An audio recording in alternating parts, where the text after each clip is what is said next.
Nilqakom għal programm Mit-sena minn Fatima, programm li huwa mtella minni Father Hayden fl-okkażjoni taċ-ċentinarju tad-diritt tal-Madonna ġewwa Fatima. F'dawn il-programmi qegħdin nitkellmu dwar il-messaġġ tal-Madonna f'dawn id-diritt u kif nistgħu ngħixuhom fil-ħajja tagħna illum. F'dal programm fuq il-ġrajiet ta' Fatima, bħalissa wasanna fil-punt li qegħdin nikkummentaw dwar it-tieni dera illi il-viżjonarji t-tfal ġewwa Fatima kellhom tal-Anġlu qabel ma bdew id-deriet tal-Madonna.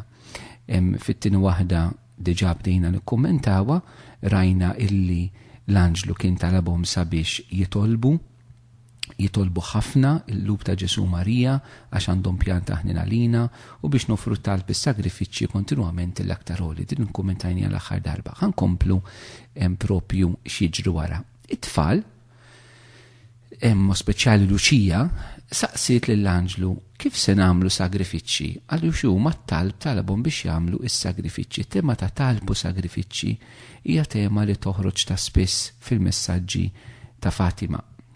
U ħan ikkommentaw it-tweġiba tal-Anġlu. Għamlu sagrifiċċji għalilhom minn kull ma tistgħu u offruhom il-Alla bħala tpattija għad-nubiet li bihom huwa fis u għal-konverżjoni tal-midinbin. Bekk iġibu l-paċi f'artkom, l-Anġlu kustodju tagħha, l-Anġlu tal-Portugal. Fuq kollox aċċettaw u kunu sottomessi għad-batija dil-murejba tilkom. Ekk għawek għanna ftit temi daqsxejn profondi, hija meraviljuża kif tfal ġew fdati jekk b'dawn il-misteri profondi eżistijaj. Mela, huma jgħidulu kif ħanamlu s-sagrifiċċji li int qed titlobna biex nagħmlu.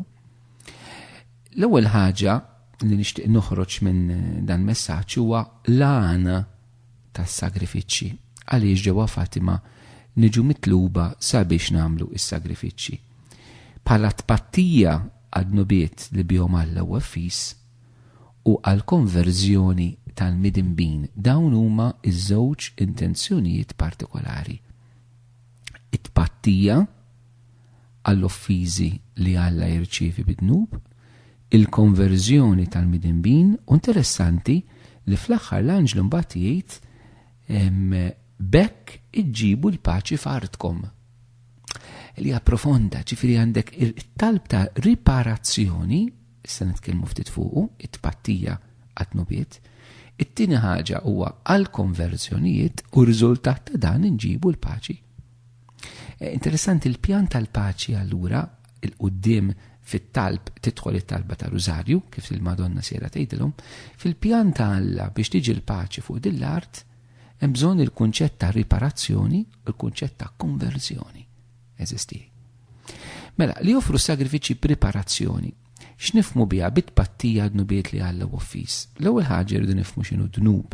Id-dnub, il-katekiżmu tal-Knisja jgħidilna huwa offiża lill-Alla. U t-talim tal-Knisja huwa ispirat minn Salm 51. Is-Salm ta' David. Meta David jagħmel żewġ dnubiet kbar li kienu l-adulterju u l-qtil, jieħu l-mara ta' Urija u mbagħad biex jagħti dnubu joqtol lil Urija. Fis-Salm 51 David jitlob maħfra lil Alla. Interessanti, imkien ma jsejt li naqas lil Urija, ħna forsi b'mod loġiku hekk ngħidu, la qatel u għamel adulterju, naqas lil Urija.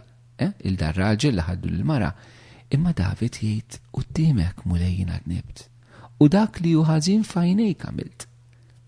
Naqas lill-Urija imma jitlob maħfra lill-Alla. Kull dnub li aħna nagħmlu anke bejnietna l-bnedmin huwa offiża lill-Alla. F'kull dnub il-bniedem joħodha kontra Alla innifsu. Issa dak li patta għad-nubiet tagħna l-koll, kif jgħidilna anke San Ġwan fil-littra tiegħu, huwa Ġesu.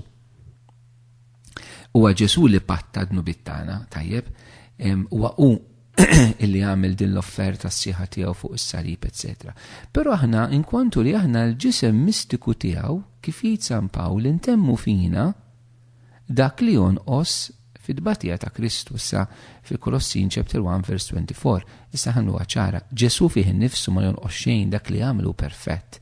Però nkwantu li l-Knisja hija l-ġisem tiegħu hi maquda miegħu dak kollu li hu fir-ras irid jinżel fil-ġisem. U allura aħna nidħlu b'mod daqshekk misterjuż u profond fl-istess missjoni ta' Kristu. Allura neħtlu anka fit-tpattija ta' dnubiet eżistijaj li Ġesu għamel fuq is-salib. Imbagħad ukoll it-talb ta' tpattija ta' riparazzjoni, mu speċjali li ġiet ħafna nvoga mid-deriet ta' Ġesu lil Santa Marija Margherita Alacoque li mbagħad il-Papa Piju 11 jagħmlu anka f'wieħed mill-talim uffiċjali tiegħu ir-riparazzjoni lil Ġesu f'sens illi jisma' aħna li nafuh il-mulej, aħna li nħobbuh. Meta naraw l-ingratitudni, il-mod kif għallu offiż, out of love, bimħabba, il-qlub tagħna ipattu għal nuqqas ta' mħabba li l-mulej jirċievi. Mela dan huwa b'xi mod il-Papa Piju 11 taħna nkunu bħal l-anġlu illi konsla lil Ġesu fl-ort tal-Ġetsemani. Nkunu dinja ħafna intimità. Il-Papa Piju 11 jgħid li daw l-affarijiet jifhimhom biss minn ħobb. Ma nifhmhomx b'mod loġiku u b'mod legali, ma min għandu relazzjoni ta' mħabba jifhem xi ġifieri jrid ipatti għan nuqqas ta' mħabba li l-maħbub tiegħu ma jirċivix. Allura dan huwa il-riparazzjoni. U t-tieni ħaġa l-offerta anke għal konverżjoni tal-midinbin. Eżisti Fatima fih kif diġà għedna huwa pjan ta' ħniena ta' Alla li rid ifittex il-bniedem fid-dnub tiegħu biex jikkonverti. Araw it-tema ta' dnub kemm toħroġ ħafna fil-messaġġ kollu ta' Fatima. Impattu għad-dnubiet u nitolbu għal konverżjoni tagħna l-midinbin biex nikkonvertu mid-dnub tagħna. Fid-dinja tal-lum l-sens ta' dnub ħafna drabi jintelef għaliex jintelef is-sens ta' Alla. Id-dnub aħna diffiċli nifhmu x'inhuta. Id-dnub biex nifhmuh Alla jrid jurina. Id-dnub ma nifhmuhux moħħna. Aħna b'moħħna nifhmu li ħaġa tajba u li ħaġa ħażina. Imma li nirrealizzaw li ħaġa toffendi lil Alla.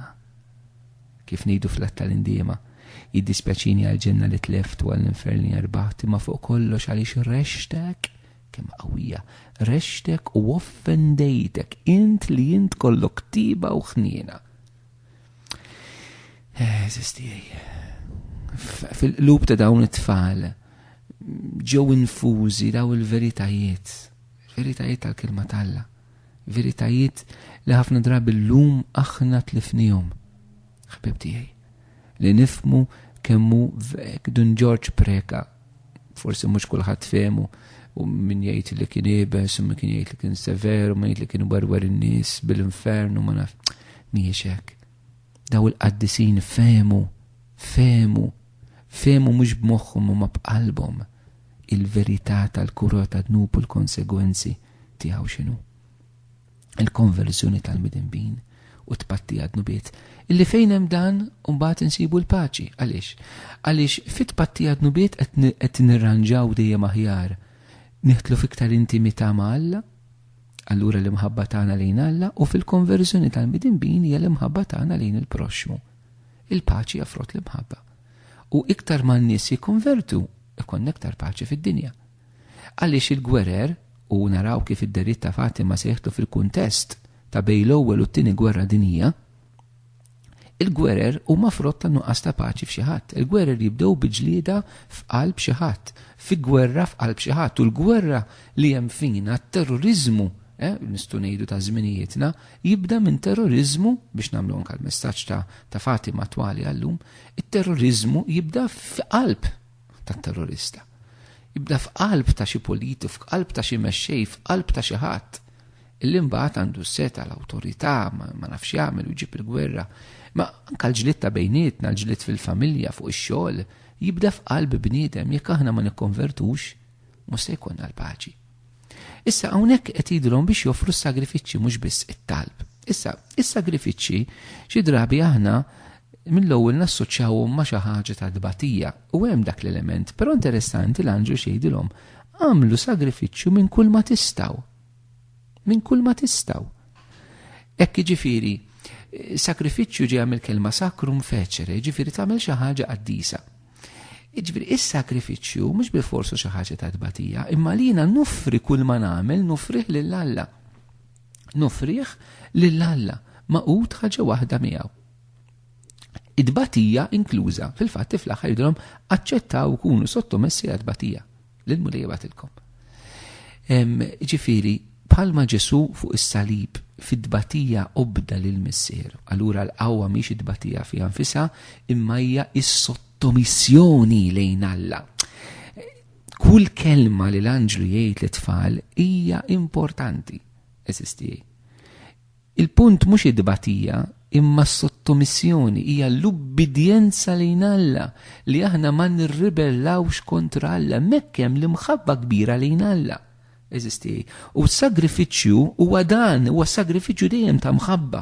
Mhux is-sofferenza fiha nfisha, imma l-imħabba u l-ubbidjenza li joħorġu mis-sofferenza tal-bniedem li għandha l-valur quddiem Alla. Bħalma Ġesu ma kinitx id-batija fiha nfisha tiegħu li salvatna, imma l-ubbidjenza tiegħu lejn il-missier, l-imħabba tiegħu lejn il-missier li toħroġ l-ubbidjenza tiegħu sal-mewt, anzi sal-mewt tas-salib, hija dik li ssalvana kif jgħid San Pawl fl-Litteratur Rumani, bħalma bid-diżubbidjenza ta' wieħed Adam daħal idnu fid-dinja, bl-ubbidjenza ta' wieħed ta' Kristu tiġi salvazzjoni. Jiġifieri, is-sagrifiċċju ma nrobtuhx mill-ewwel mas-sofferenza, is-sagrifiċċju marbut mar-rieda tagħna. Ir-rida tagħna li aħna f'kollox infittxu rida t'Alla.